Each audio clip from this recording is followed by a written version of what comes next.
What's going on, guys? Welcome back to WWE Network and Show, where I, Graham G.S. and Matthews, break down all the original content I watch on the WWE Network and on Peacock. And today we're talking the June 29th, 2024 edition of the SmackDown LowDown. We had Megan Moran, Scott Stanford in the studio. I do want to mention this real quickly. Byron Saxton doing the interviews for the episode. No Kayla Braxton, which was disappointing because she announced about a week ago, and I mentioned it here on the SmackDown LowDown last week because she was on the SmackDown LowDown last week, I think. Which is why I mentioned it. She announced about a week ago that she was leaving WWE, and that this would be her final week with WWE. So she did appear on SmackDown from Madison Square Garden. Quick blink and you missed it appearance backstage, attempting to interview Nick Aldis.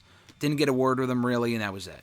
It's not like they're going to write her out. I get it. It's really not that big of a deal, but she has been with the company for close to a decade. She does great work. She had that great on-screen chemistry with Paul Heyman. We didn't get to see that one more time, which stunk. I guess they could have attempted to find a spot for them on the show. They didn't. Cody Rhodes did acknowledge and honor Kayla after the show and off the air in a dark segment. I left before he started talking. They had 2 matches before that, and they were long matches. I had to catch a train. I'm like, I can't stay for this. Apparently, he brought out the Dusty Rhodes belt. I talked more about it in the SmackDown audio review from yesterday because I was at the show on Friday. So I thought that was nice for Cody to do. I doubt that was planned. Cody's that type of person, it seems, to just do that sort of thing. So I thought that was cool. I thought they might have her on the show here, maybe acknowledge it. No mention of it. She wasn't on the show. She's been a big part of SmackDown LowDown, talking smack since they brought it back in 2020. Not a single fucking mention. And that was it. I thought that was really disappointing. Again, for someone who was so synonymous with this show specifically. Maybe on the bump they mentioned it. I mean, she hasn't been on the bump in a few years full time, but I don't watch the bump, so I don't know. I doubt it. I mean, they didn't even acknowledge her here. She didn't do any of the interviews. Byron did all the interviews, and that was it. I know Matt Campen mentioned that they just kind of unceremoniously let him go. That was different. I mean, he got fired. Kayla left on her own. They're not going to put out a statement for a fucking bump host. They don't really give a shit about people like that. But again, if they let him go, they're not going to be like, oh, this is his last night. That was different because that seemed to be out of nowhere. This was different in that, she's choosing to leave. She's been a big part of the show as a host, as an interviewer, on and off for years now. So that was disappointing, but what are you going to do? So as far as the episode itself, they opened the show replaying the ending to the show with the Bloodline brutally attacking Paul Heyman in an amazing angle. I go into more depth about it. Like I said earlier, in my SmackDown audio review from Friday, I was there, so it was a great reaction live. Scott Stanford questions what Roman Reigns was thinking, kind of planting the seeds for that Roman Reigns return, maybe imminently, Money in the Bank, SummerSlam, I don't know. Probably not Money in the Bank. I would think SummerSlam, but time will tell. They recap the start of the show, so it was weird that they replayed the ending and then went back to the beginning with the Bloodline brawling with Cody Rhodes, Randy Orton, and Kevin Owens, but still a great opening to the show. They recap Tiffany Stratton and her beating Candice LeRae, Jade Cargill. They either recap it, replay it, whatever. They show that and Tiffany winning to advance and qualify for the Women's Money in the Bank ladder match. Tiffany Stratton is interviewed by Byron Saxton, kind of throws out all the usual catchphrases saying it's Tiffy time. She says that she's the center of the universe and that she's the best in the division and that she will beat Tiffy in the Bank next Saturday. We go to commercial, come back with DIY, talking about their tag team title opportunity against A-Town Down Under next week on SmackDown in Toronto. DIY, remember, being told no at their WWE tryout almost a decade ago, and then being called by William Regal for the Cruiserweight Classic a couple months later. So they were involved with WWE for a while. They had a tryout and they said no, and then WWE still used them as enhancement talent, jobbers, whatever, on NXT TV through late 2015. Early 2016, they were in the Dusty Classic, the first one. They were in, I think, the second Dusty Classic, too, and that set up them winning the tag titles in Toronto. And they recall winning the tag titles in Toronto. And this I also forgot about. Gargano brought this up. He mentions that, he also returned in that same arena in Toronto where they're going to be next week for Money in the Bank weekend. He came back to WWE in that arena on Raw back in 2022. Totally forgot about that. I thought that was a cool touch and nice attention to detail. Gargano says that Theory and Waller have not been what they've been through. Ciampa gets really passionate and intense and says that they themselves, DIY, have a lot to prove, and they vow to walk out next week the new WWE Tag Team Champions. Great promo. Again, my biggest drawback with, and it makes for great content for me to talk about here on SmackDown LowDown.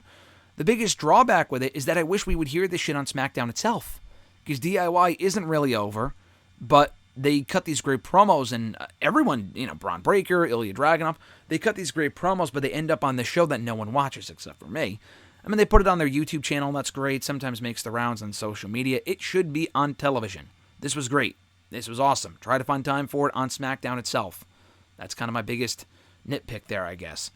They hyped the tag team title match for next week's show before replaying LA Knight beating Logan Paul and Santos Escobar in a triple threat match to qualify for the men's Money in the Bank ladder match. They preview what we know of the men's Money in the Bank ladder match so far. Only one spot remaining that will be filled by the Dragunov McIntyre Sheamus triple threat, which sounds fucking awesome on paper, coming up on Raw this week. They also replay Naomi winning the other women's Money in the Bank qualifier on the show, beating Indy Hartwell and Blair Davenport to qualify for the women's Money in the Bank ladder match. We hear from Naomi backstage afterward with Byron Saxton.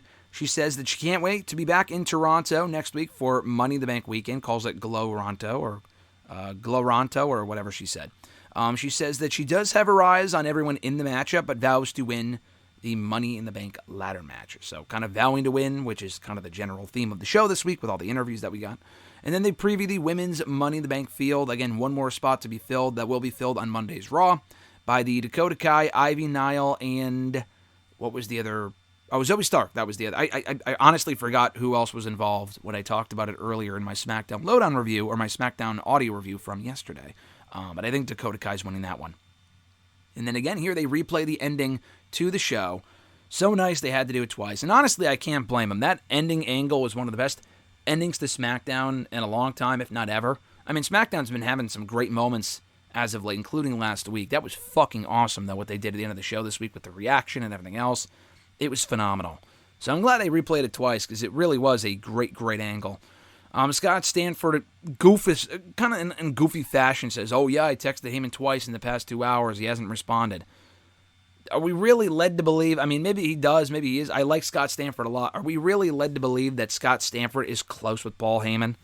Even if Paul Heyman was 100% healthy, would he really be texting back Scott Stanford? That's kind of my question. I'm not really sure. I know why he said that. Obviously, I doubt it's true, because Paul isn't actually legitimately hurt, because it was an angle. But still, I thought he was like, oh, I texted him. I just thought that was kind of goofy, because it's like Scott Stanford's on speaking terms with Paul Heyman, like texting-wise. Like, that seems weird to me. But he does say that Heyman should have known better and should have fake acknowledged Solo Sikoa to kind of avoid getting beaten up. So I thought that was great advice, because he's right. Even if he didn't mean it, he should have done it. But he got emotional and couldn't help himself, so I can't blame the guy either. But it was a great angle. Check it out if you haven't already. And if you haven't, then what are you doing? Go back and check it out. Good edition here of SmackDown LowDown, I thought. Pretty generic interviews. But the DIY one was great, though. The Tiffy one, the Naomi one were generic, but the DIY interview hyping up the tag team title match for next week was awesome. It would have been very easy to get LA Knight here on the show, and it would have been nice if they got Jalen Brunson. Obviously, they didn't.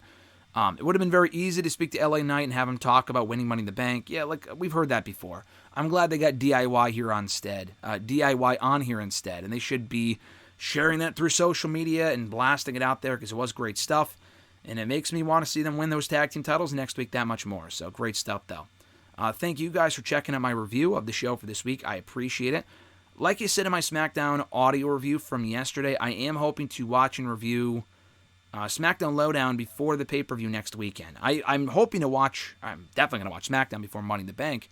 I'm hoping to review the show that afternoon, unless something else comes up, before the pay-per-view that night. And I know it's a pay-per-view weekend, but the pay-per-view is later on, so I should be fine. And I'm hoping to watch SmackDown LowDown before the pay-per-view later on in the night. And if I can't, I'll watch it even before the fact, after the fact, whatever, and still review it probably on Sunday. So just keep an eye out for that. Till next time, guys, have an awesome one. I'm Graham G.S. Matthews, and I'll catch your ass down the road.